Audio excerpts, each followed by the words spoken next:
ಎಲ್ಲರಿಗೂ discipline, health ಮತ್ತು wellbeing ಬೇಕು.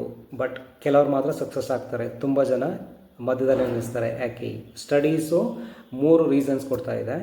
ಮೊದಲನೇ ರೀಸನ್ನು ಮೋಟಿವೇಶನ್ ಮೇಲೆ ಡಿಪೆಂಡ್ ಆಗೋದು, ಯಾವುದೇ ರೂಟೀನ್ ಅಥವಾ ಸಿಸ್ಟಮ್ ಮೇಲೆ ಡಿಪೆಂಡ್ ಆಗದೆ ಇರೋದು. ಮೋಟಿವೇಶನ್ ಯಾವಾಗಲೂ ಟೆಂಪರರಿ ಇರುತ್ತೆ. ಎಕ್ಸೈಟ್ಮೆಂಟ್ ಕಡಿಮೆ ಆಗ್ತಿದ್ದಂಗೆ ನಿಮ್ಮದು ಡಿಸಿಪ್ಲಿನ್ ಮಾಯ ಆಗುತ್ತೆ. ಸೊ ಅದರಿಂದ ಒಂದು ರೂಟೀನ್ನ ಬಿಲ್ಡ್ ಮಾಡಬೇಕು, ಒಂದು ಸಿಸ್ಟಮ್ನ ಬಿಲ್ಡ್ ಮಾಡಬೇಕು. ಎರಡನೇ ರೀಸನ್ನು ಎಲ್ಲ ಒಂದೇ ಸರಿ ದೊಡ್ಡದಾಗಿ ಸ್ಟಾರ್ಟ್ ಮಾಡೋದು ಮತ್ತು ತುಂಬ ಫಾಸ್ಟಾಗಿ ಒಂದೇ ವಾರದಲ್ಲಿ ಅಥವಾ 2 ವಾರದಲ್ಲಿ ಎಲ್ಲನೂ ಚೇಂಜ್ ಮಾಡಿಬಿಡ್ತೀನಿ, ಬೇಗ ಹೇಳೋದು, ಎಕ್ಸಸೈಸ್ ಮಾಡೋದು, ಡಯಟು, ಓದೋದು ಎಲ್ಲ ಒಂದೇ ಸರಿ ಸ್ಟಾರ್ಟ್ ಮಾಡ್ತೀನಿ ಅಂತ. ಏನಾಗುತ್ತೆ ಅವಾಗ?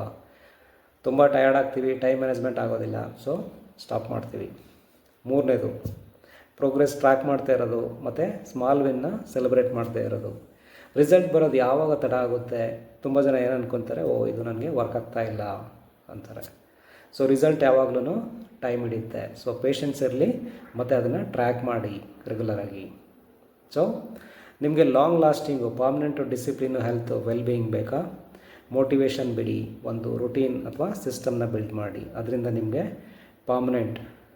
ಪರ್ಮನೆಂಟು ಹೆಲ್ತು, ವೆಲ್ಬೀಯಿಂಗ್ ಎಲ್ಲ ನೀವು ಪಡ್ಕೊಬೋದು. ಸೊ ಇದರಲ್ಲೇನಾದರೂ ನಿಮಗೆ ಗೈಡೆನ್ಸು, ಹೆಲ್ಪ್ ಬೇಕಾದರೆ ನನ್ನನ್ನು ಕಾಂಟ್ಯಾಕ್ಟ್ ಮಾಡಿ.